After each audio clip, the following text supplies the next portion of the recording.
Otedola Bridge, a vital artery connecting Lagos to the rest of the country, has become a grim symbol of tragedy. For years, this iconic structure has been plagued by a series of devastating tanker explosions, leaving a trail of destruction, injury, and loss.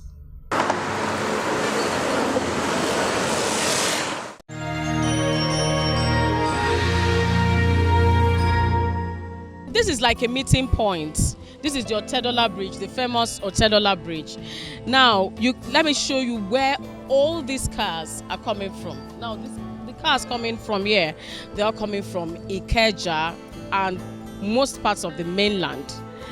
They meet here, go up here, and enter the express. Now, there's another set of cars coming from CMD. Now, some of these cars you're seeing coming from here took another turn from the express, that's the Kosi K2 Express. So they took a turn and took here. Of course, but probably they feel it's going to be free, so they took this way. Then we have people coming from the island on top of the bridge, still going this way. So we are seeing an influx, heavy influx of vehicles, all taking different routes, but going to this direction, all going to Lagos Ibadan Expressway, and that is why this place is congested.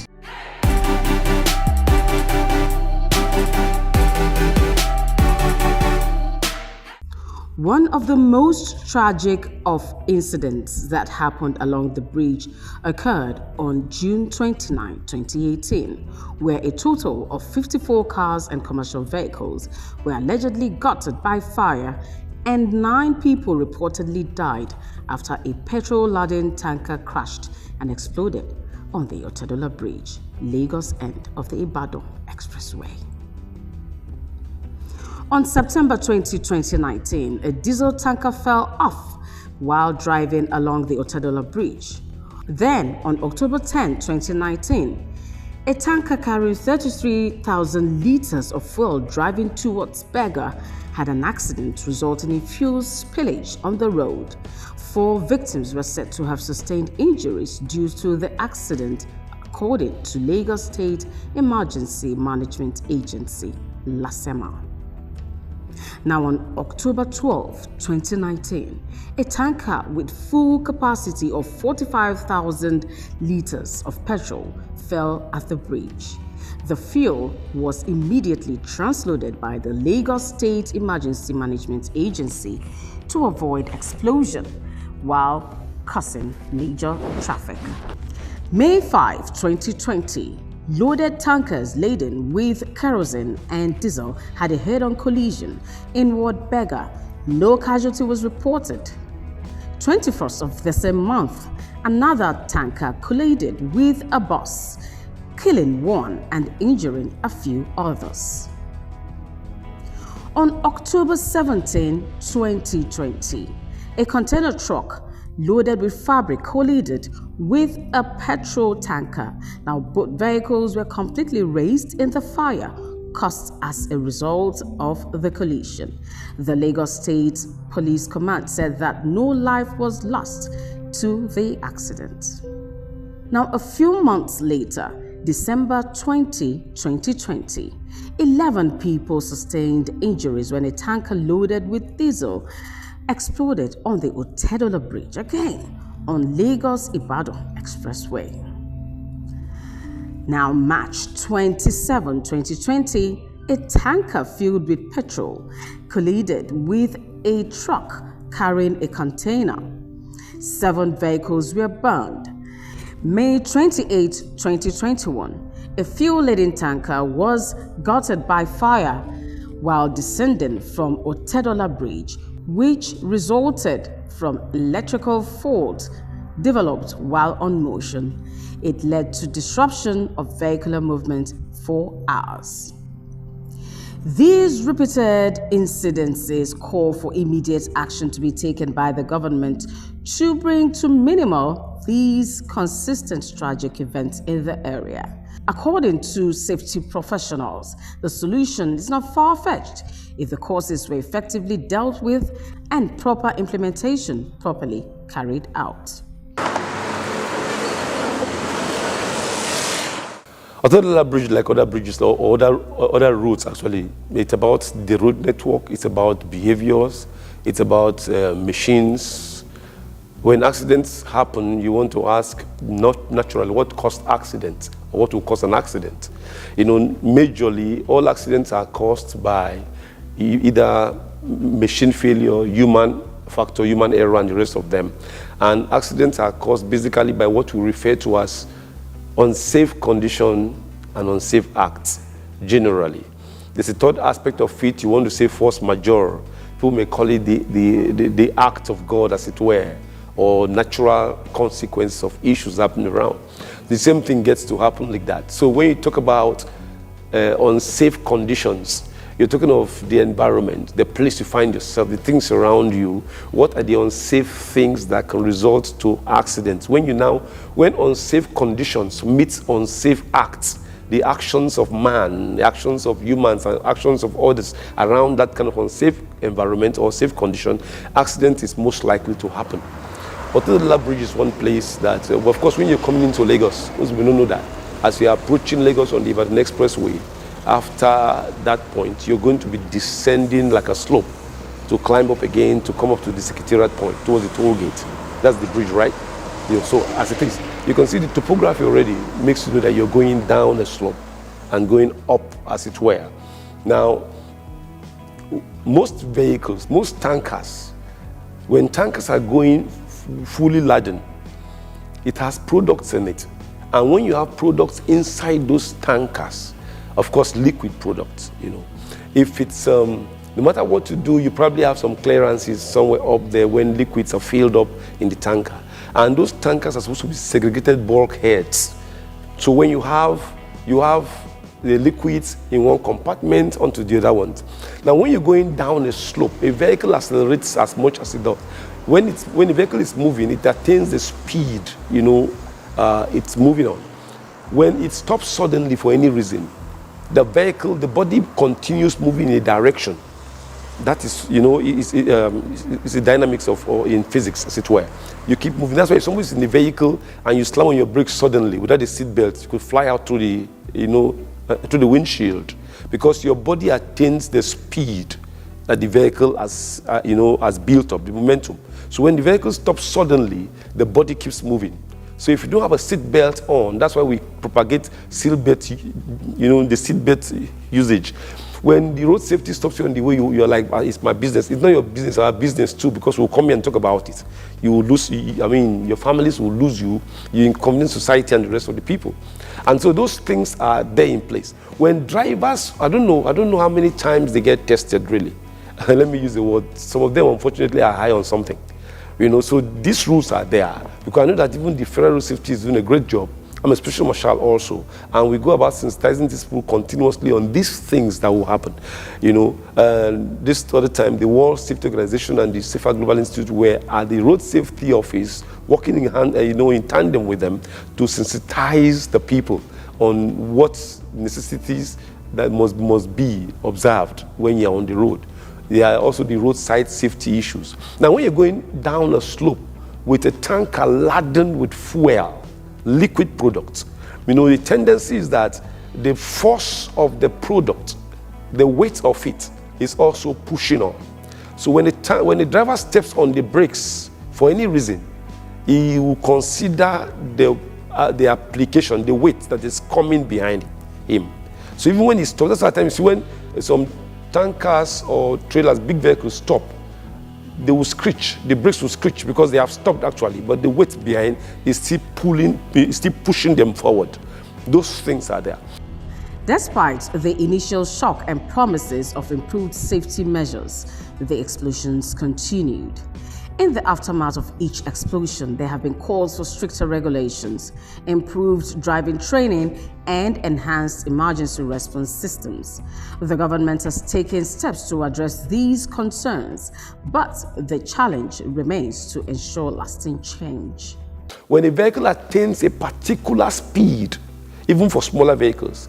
Any little swerving for any reason could tumble that vehicle, topple it, over on its side, as it were. And so especially when it has products, the weight of it will push against the tank. It will distort, the balance of the vehicle at that point in time. So most of the times, when you go into investigations, it's the human error part. Now, if that road were to have, if you want to complain, you can't put speed bumps, breakers on the expressway. But there must be a way in the mechanics of road maintenance. From the point you will know that you're going to be descending a slope, there should be a warning sign. There could be these interrupters on the way. It's not like a bump especially, but it will make you feel uncomfortable if you're driving over it. It gives you a grip and shakes the vehicle a bit. And then you must begin to slow up. There's no hurry when you're going to hurry to die. It doesn't make sense. And in the case of tankers like this, you see the squad that it's not only the tankers that get affected, the roads get damaged. Unfortunate other passers-by, or other road users who are on the same lane will just suffer the same collateral damage.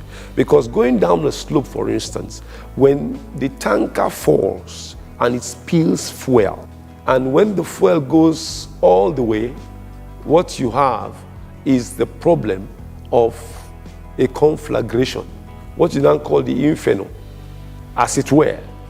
Because fire will always follow the fuel. When you understand the dynamics of fire, they are the components that must make fire come alive. When you have oxygen, which is of course in the atmosphere, you've got heat, and then you've got fuel. By the way, for a layman, you may think fuel is only the petrol or the diesel or whatever. Anything that aids combustion is fuel. Even your clothing becomes fuel. Charcoal, all those kinds of things are fuel. But in this case, now the tanker is carrying the proper raw fuel, whatever class of fuel. When it hits the ground and it begins to spill, when you want to strike your matches, you take a matchstick and strike against the body of the match, of the box, and you see a flame. The principle is simple. The head of the stick, of the matchstick you are holding, has got some fuel on it. That brown thing you see is their particles from nuclear material, so to speak. So when a tanker hits the ground, it generates heat. Remember, its metal body against the ground. Also, if the sun is high up there and it's so hot, of course, if you look at the roads at times on a very hot day, you see things like a film of steam rising. That tells the amount of heat that goes to the ground, and it's trying to ascend right back, the reflection, as it were.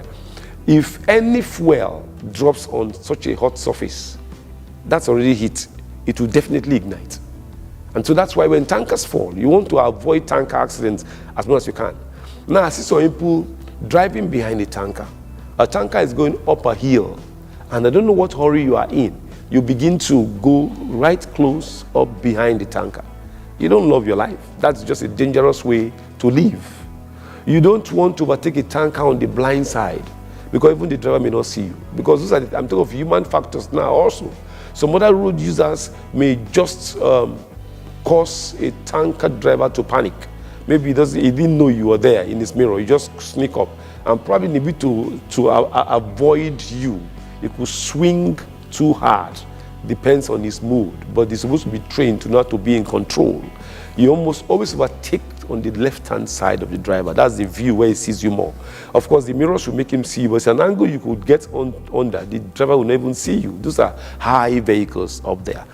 And then if you are in front and you see a tanker coming too close to you, don't slow up, just go your way. Because when the man is trying to stop, now we've got people who have got attitudes. You try to lecture people, some even supposedly literate people. Have you been on the road before, and for any reason you think the guy in front of you is too slow, and you hoot or you honk on your horn, and the guy will just tell you, like, fly? I mean, it's an attitude thing. It doesn't know your own pace, where you're going to. And it's on the speed lane. How many people understand speed lane? The outer left lane is supposed to be left for overtaking. So if you're not doing up to 80 or thereabout 100, don't be on that lane. Be in the middle or in the outer lane. In fact, outer lanes are meant for those who are going off at the next point, really, basically. But if you are in the middle lane, in case of an emergency, somebody can easily bank off to your left and overtake you and return. So if a man's brakes fails and is hooting on his horn and you're still non-plush, behaving like, what's your problem? Where are you rushing to? You could just crush the next vehicle in front. Or if it's a kind-hearted guy who wants to dodge, and that little swerve could make the products in the tanker, have a deflection kind of movement, and that could topple the vehicle over. And you can't ask tanker drivers to also go too slow. But as a matter of regulations, they must not exceed a speed like 60 or thereabout on these roads. That's where enforcement will come in. There are rules that make tankers move only at night or towards the evening, but it's been violated. So the point of enforcement always comes to play. We have a plethora of laws, too many policies churn out, but compliance becomes a problem.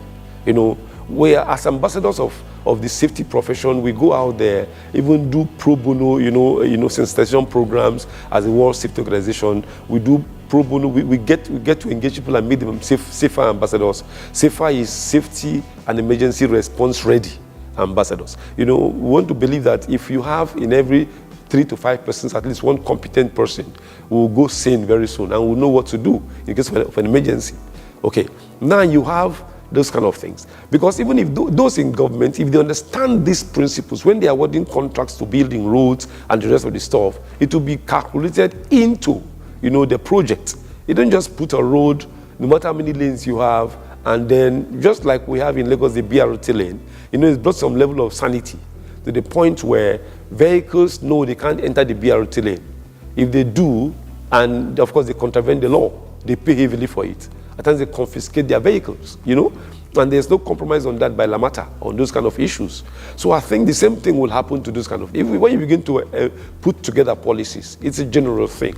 By the way, why should tankers still be on the road? For instance, there are better ways to convey these things. So, but if they must be on the road and projects are not being done against those things, then there's a need to create a special lane for them. And that's a huge project. I don't know. At times, governments do not like to enter into such projects that will go beyond their time. It's unfortunate. Creating also a fresh lane from an expressway, of course, will be very cost intensive, so to speak. But such products, if we had proper intermodal system, you have countries where you have fuel products on rails. The tankers are on rails, and it goes straight on those rails. From the filling point, you fill it. After all, most of the pump stations are around the wharf areas. By the seaside, as it were, near there, where these things are pumped out onto. I know we have some inland points, mostly and the rest of them. But basically, if you have most of the products being conveyed by rail, the accident rate will be reduced, definitely so. Because it's on a track on its own, it's going clear. I know that rail accidents also do happen, but I think they are less than the ones that happen on the road. And if it does happen even on the rail, the casualty will be less also, because that is a route that is, and it will be faster in delivering products all over the country. How do you move from Lagos to Maiduguri? For crying out loud. Fatigue on the drivers also. They're coming in from long distances, they're coming to load here. Fatigue is also on them. We need to deal with those kind of issues and drug consumption. So the government has got still, you can't do without calling the government. They've got to play a major role of enforcement, as it were. Because after you do policies, you must give enough time for sensitization, advocacy. The people must buy into it. We talk to Nupeng, the Pengasan guys, the Moan guys, and if all the tanker drivers association, as it were, all those people must be in the same place where they get the same kind of message, where they understand what it takes. They have to understand it's not about any other person, it's about you. Because most of the times, when you have serious issues, the drivers may also die, as it were. So when there are fatalities, what happens to your family? If they get to understand that, because it's not just preaching in the air, it's going to be one-on-one engagement with people in a class, in their places. They're always too much in a hurry. I like what the federal safety, is doing in Lagos. If you contravene, any of the traffic laws, I hope they still do it. They take you to their station. You sit, even if nothing else happens, you sit in that room and be given lecture. You watch the video of such things that could happen. When you're done with that, part of the things you must do is to watch a lecture series before they release you and give back your vehicle.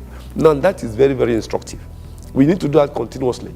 You travel a lot, definitely that if you travel 10 times in one day, entering any plane, you will get the same instructions as you are seated. It doesn't matter if you are a per second traveler. The cabin crew must stand up and tell you, in this plane, these are our guiding rules, like a toolbox talk, a pep talk, you must hear it. These are emergency doors. Should anything happen, this is what you must do. Under your seat, there is a life jacket in case we land on water. So they prepare your mind on so many things before every trip. If you get to board the ship, the same thing happens. The ferries, they need to first remind you that you are on water. These are the things that could happen.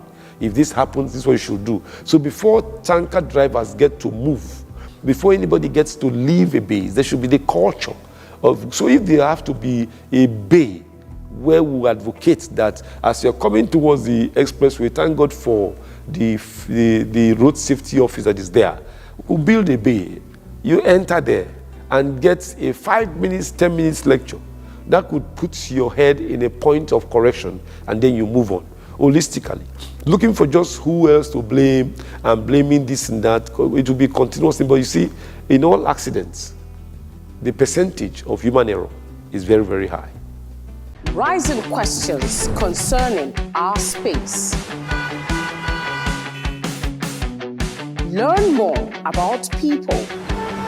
There's a lot of real estate investment in the country. Why can't we have our own Dubai here? Learn more about life. For the safety of the whole environment.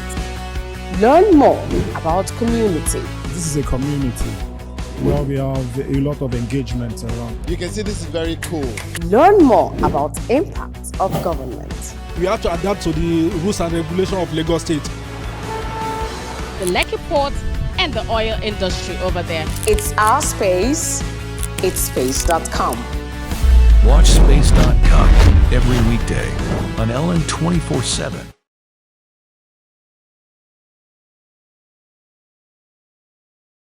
Technology, AI is trending. Of course, we are up there. The truth is that you must give it to this government also, up to the government, because I said it before, even this government particularly.